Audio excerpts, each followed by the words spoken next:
Di balik ramainya kota, menyimpan kisah yang sangat tak terduga, di mana ada sebuah rumah sakit jiwa yang mana para dokter di sana selalu memperkusi pasiennya yang masih muda dan cantik. Tak hanya itu saja, ternyata rumah sakit jiwa tersebut juga mengambil organ-organ jeroan pasiennya untuk diperjualbelikan. Sadis. Berlatar belakang di Korea, terlihat seorang wanita yang sedang berjalan pulang, tapi tanpa diduga ada beberapa orang yang membuat dirinya kaget. Setelah terbangun dari pingsannya, wanita cantik yang diketahui bernama Kangsu itu sadar jika dirinya ternyata dibawa ke rumah sakit jiwa. Tak lama kemudian, di sana Kangsu dimandikan secara paksa oleh para perawat laki-laki. Setelah selesai dimandikan, datang seorang dokter bernama Young-sik yang juga merupakan ketua rumah sakit jiwa tersebut. Di sana Young-sik menyuruh perawatnya untuk memberikan sepucuk pil pada Kangsu. 먹어요. 먹어야 살아요. Singkat cerita, 1 tahun kemudian, di sisi lain kita diperlihatkan seorang produser yang bernama Namso, di mana dia sedang diwawancarai di sebuah program televisi. Tapi baru juga dimulai, terpaksa wawancara itu harus dihentikan karena kru televisi baru mendapat kabar jika program yang diproduseri Namso hanyalah acara settingan saja. Setelah itu, Namso pun bertemu dengan direkturnya untuk bertanya kenapa wawancaranya dihentikan. Di sana sang direktur hanya mengatakan akan memberikan program baru di televisi karena program lamanya dianggap sudah sepi penggemar. Sementara itu, ternyata program yang ditawarkan oleh sang direktur merupakan program acara horor di mana akan meliput tempat-tempat angker di Korea. Di hari berikutnya, Namso pun menemui direkturnya sekaligus asisten barunya yang bernama Yuyun. Di sana Yuyun pun menyarankan beberapa tempat-tempat angker dengan sejarah kelamnya.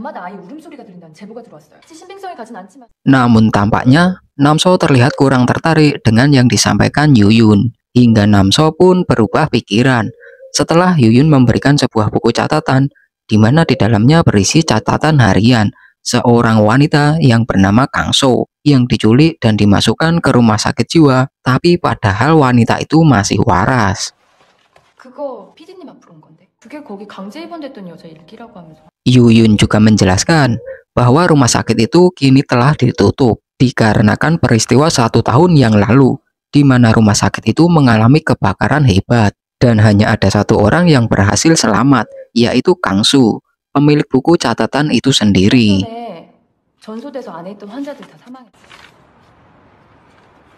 Tapi anehnya, kini Kangsu mendekam di penjara karena didakwa menjadi tersangka jika Kangsu menghabisi ayahnya sendiri yang merupakan kepala kepolisian.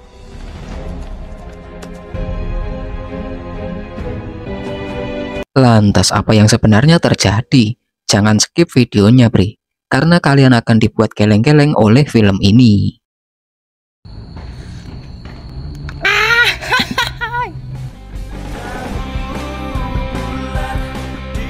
Oke, lanjut. Di hari berikutnya, Namso yang tertarik sekaligus penasaran dengan tempat itu. Dia mengajak timnya untuk segera melakukan syuting di tempat rumah sakit jiwa tersebut.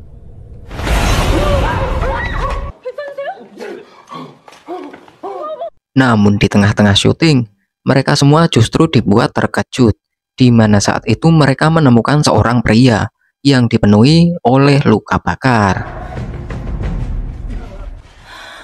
Karena merasa kasihan dengan kondisi pria tersebut, Namso beserta timnya memutuskan untuk membawa pria itu ke rumah sakit untuk mendapatkan perawatan. Namun Namso sempat bingung ketika pihak rumah sakit menanyakan identitas pria yang dibawanya itu. Di saat yang bersamaan, Namso melihat sebuah tato sayap di tangan pria itu. Bisa dipastikan pria itu bernama Dongsik, seorang perawat rumah sakit jiwa, seperti yang tertulis di buku harian milik Kangsu. Diduga kemungkinan pria itu memilih bertahan dan bersembunyi di tempat itu tanpa mendapat perawatan. Hingga setelah pria itu tersadar, Namso yang semakin penasaran langsung mencoba mencari tahu mengenai kisah rumah sakit jiwa tersebut. Namun sayangnya, Namso tidak mendapatkan banyak informasi selain pengakuan jika pria itu benar-benar bernama Dongsik, seperti yang tertulis di buku catatan milik Kangsu. 한동식 씨 맞아요? 한동식 씨가 일했던 병원에서 알죠? 잠시만요. Sementara keesokan harinya, Namso yang lagi berjemur di balik kaca dihampiri Yuyun. Di sana Yuyun mengabarkan jika dirinya berhasil mengumpulkan data, yang mana Kangsu sendiri adalah anak dari seorang kepala polisi. Lantas mereka kembali mengingat tentang kasus pembunuhan seorang kepala polisi tahun lalu, yang mana menyebutkan alasan Kangsu dipenjara. 제가 경찰에 협조금을 요청했는데 기억하시죠? 1년 전 경찰서장 피살 사건.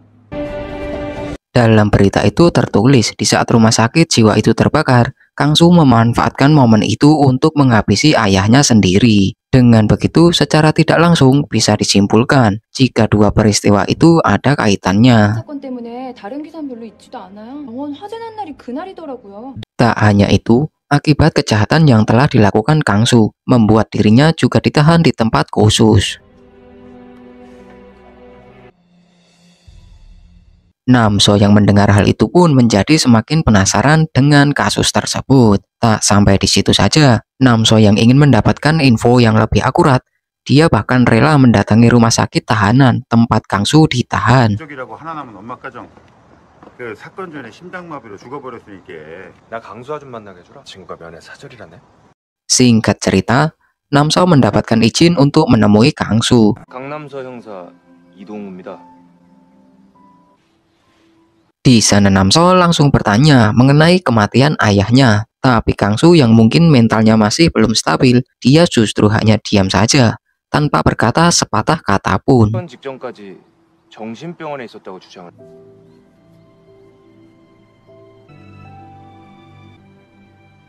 Namun semua itu tak membuat Namso menyerah. Keesokan harinya, Namso kembali menemui Kangsu. Nampaknya keberuntungan masih berpihak kepada Namso, karena kali ini Kangsu bersedia untuk dimintai informasi. 강수아 씨 사건에 관심이 생겨서 취재를 오게 됐습니다.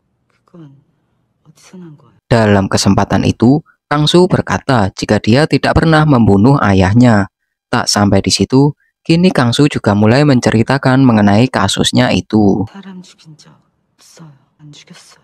Kangsu bercerita jika dirinya sebenarnya tidak gila, di mana suatu hari di saat dia sedang jalan-jalan, tiba-tiba saja dibawa paksa oleh petugas rumah sakit jiwa dan diberi obat bius yang membuatnya tak sadarkan diri. 평소처럼. Dan ketika Kangsu mulai tersadar, ternyata dirinya sudah berada di rumah sakit jiwa. Bahkan petugas di sana memperlakukan Kangsu layaknya orang gila, walaupun diketahui dia tidaklah gila.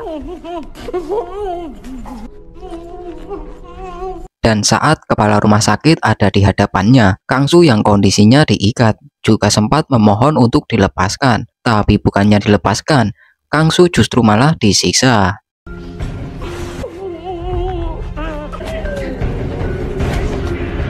Hingga beberapa hari kemudian, Kangsu dikumpulkan bersama pasien yang lainnya. Saat itu Kangsu juga sempat bertemu pasien wanita yang bernama Yayu. Di sana Yayu berkata jika dirinya tidaklah gila. Sama seperti Kangsu, ternyata dia juga dibawa paksa ke sana. 미쳤어. 난 내 방에서 자고 있는데 다 자고잖아. 여기로 끌고 들어왔어. Tapi nampaknya Kangsu mulai tidak stabil mentalnya, lantaran dia merasa ketakutan ketika ditanya Yayu. Di sana Kangsu cuma bertanya bagaimana cara keluar dari sana. 여기서 어떻게 나가는지 알아요? Kemudian Yayu pun mencoba menjelaskan, entah benar atau salah, karena si Yayu ini sudah lumayan lama di sana, jadi bisa saja dia halu bre. Yayu mengatakan jika pria cabul di kamar sebelahnya, dia mengetahui jalan kabur di tempat ini. 그건 발발이 변태에서 깨어났는데. Beralih ke sisi lain, kita diperlihatkan mengenai salah satu sisi gelap rumah sakit itu, di mana saat itu kita diperlihatkan Young-sik, yang tidak lain kepala rumah sakit itu. Ternyata dia gemar menggunakan pasiennya untuk mengasah pedangnya. Bahkan dia juga menjual pasiennya yang diminati oleh predator berduit, bre. Sementara malam itu, Kangsu dikagetkan oleh kemunculan sepucuk tangan, yang ternyata tangan pria cabul yang diceritakan oleh Yayu. Setelah Kangsu mengetahui jika itu tangan si pria cabul, dia lantas bertanya bagaimana cara keluar dari sana. 몰라. 진짜 있어요? Namun sialnya, pria cabul itu juga tidak mau rugi. Dia akan memberitahunya asalkan Kangsu mau melayaninya terlebih dahulu. Lantas pria cabul itu menyuruh Kangsu untuk menemuinya di kamar mandi. 야 미친년, 내일 아침 샤워실로 와. Dan saat tiba jadwal pemberian obat kepada para pasien, secara diam-diam Kangsu menemui pria cabul yang sudah menunggunya di kamar mandi. Di sana Kangsu pun pasrah dengan perlakuan pria cabul itu karena dia butuh info mengenai jalan rahasia tempat itu, bre. Sembari memainkan gagang pedangnya, pria cabul itu memberikan info kepada Kangsu jika ada lorong rahasia di ruang kepala rumah sakit. Dan dari lorong itu, Kangsu bisa melarikan diri dari sana. 원장실. 4 4번 눌러. 4. Setelah mendapat info dari pria cabul untuk mengalihkan situasi saat itu, Kangsu pun menggigit gagang pedang milik pria itu, sehingga membuat pria itu menjerit kesakitan bukan main. Seketika, semua petugas menuju ke sumber suara itu. Dan saat itu juga Kangsu nyelonong masuk ke ruang kepala rumah sakit.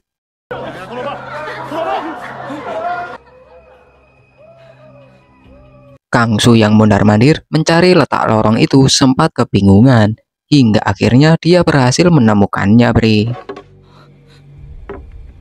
Dan tanpa buang-buang waktu, Kangsu langsung kabur lewat lorong itu. Namun di saat bersamaan, Young-sik juga tiba di ruangannya, hingga membuat dirinya tahu jika Kangsu kabur saat itu.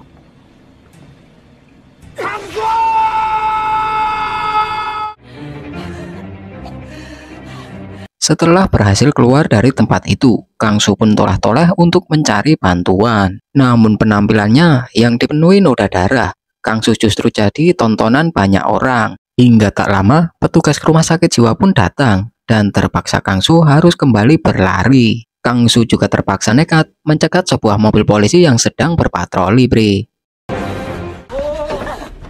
Beruntung para polisi itu segera menolong Kangsu dan menyuruhnya masuk ke dalam mobil. Di sana Kangsu pun merasa sedikit lega karena dirinya mendapat pertolongan dari pihak yang berwajib. Namun konyolnya, para polisi itu ternyata malah membawa Kangsu kembali ke rumah sakit jiwa itu, bre.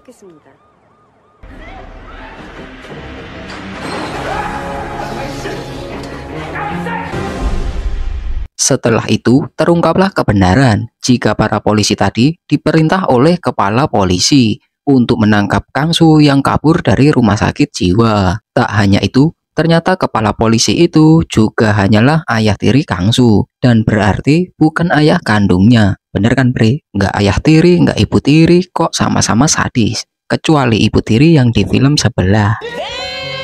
서장 강병주, 수아씨 외부다 아버지잖아요. 우리 아빠는 제가 어렸을 때 돌아가셨는데요. Kini Kangsu yang sudah berada di rumah sakit jiwa pun dibawa ke ruang operasi, yang mana di ruangan itu juga terdapat beberapa dokter, dan terlihat mereka sedang mengambil organ jeroan pasien lain untuk diperjualbelikan. Biadab. Kangsu yang melihat semua itu tentu saja membuat dirinya gelisah ketakutan. 일단 내장부터 꺼내고 절단이랑 밖에 들어가자. Hingga tibalah giliran Kangsu untuk dipreteli. Namun di sana terlihat salah satu dokter yang bernama Dong-sik, yang tidak lain adalah pria yang ditolong Namso di awal film tadi, bre. Di sana terlihat Dong-sik yang tidak tega melihat perempuan secantik itu harus dikorbankan oleh ayah tirinya sendiri.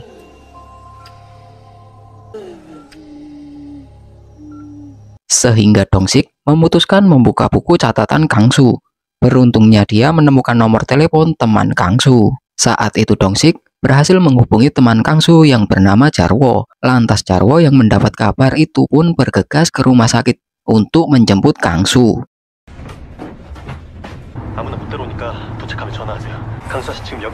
Namun sialnya, ternyata di sana sudah ada sang kepala polisi atau ayah tiri Kangsu.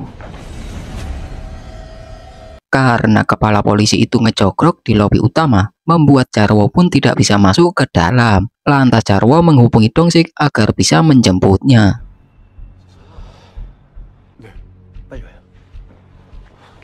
Tanpa buang-buang waktu, Dongsik pun langsung mengajak Jarwo menemui Kangsu di ruang operasi melalui jalan pintas. Sementara kepala rumah sakit juga pergi rembukan bersama kepala polisi di ruangannya.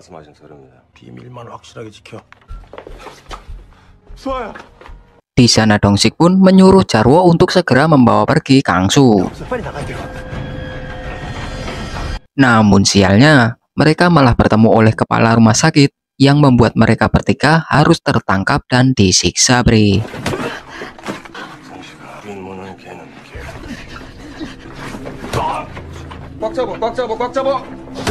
Sesaat setelah itu, kepala rumah sakit yang kesal dengan sikap pahlawan Jarwo, kini dia berniat membedah Jarwo dan mengambil organ jeroannya.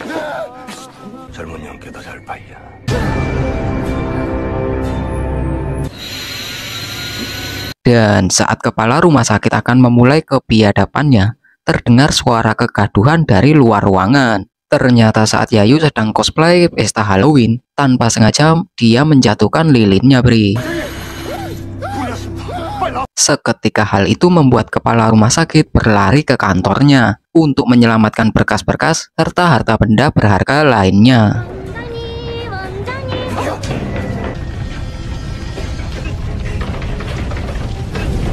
Di sisi lain, Kangsu yang melihat Yayu lewat, dia memanggilnya dan meminta tolong melepaskan ikatannya. Setelah Yayu melepaskan ikatan Kangsu, tanpa berpikir lama, Kangsu juga melepaskan Jarwo serta Dongsik. Lantas mereka bertiga melarikan diri, Bri. Beruntung mereka bertiga berhasil keluar dari sana. Lain halnya dengan Dongsik yang tak sengaja menemukan kartu, di mana kartu itu adalah kunci untuk membuka semua ruangan di sana. Seketika jiwa baiknya meronta-ronta, Dongsik memutuskan kembali berlari ke dalam untuk menyelamatkan pasien yang masih terjebak di dalam.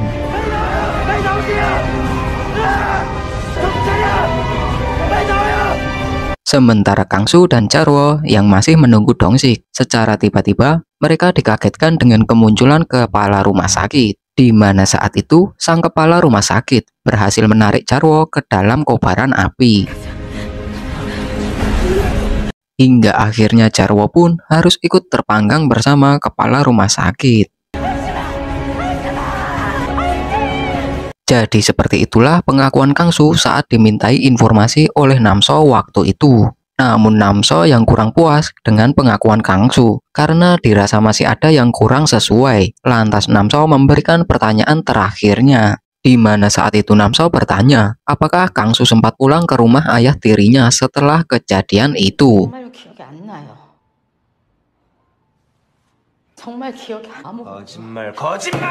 Di sana Namso dengan sedikit emosi terus menekan Kangsu sembari menunjukkan foto ayah tirinya, dimaksudkan agar Kangsu memberi pengakuan mengenai kasusnya dengan lebih lengkap lagi. Dan karena merasa sudah tak tahan dengan desakan Namso, akhirnya Kangsu dengan amarahnya mengatakan fakta yang sangat mengejutkan, di mana sebenarnya ayah tirinya yang merupakan seorang kepala polisi diam-diam sering menyiksa Kangsu dan ibunya di rumah. Bahkan saat kepala polisi itu sedang ingin naik jet tempur bermesin muda, dia tak segan-segan menjadikan Kangsu sebagai jet tempurnya, Bre. Hingga akhirnya Kangsu juga mengatakan jika ayah tirinya melakukan bundir setelah mengetahui rumah sakit yang merawat Kangsu kebakaran.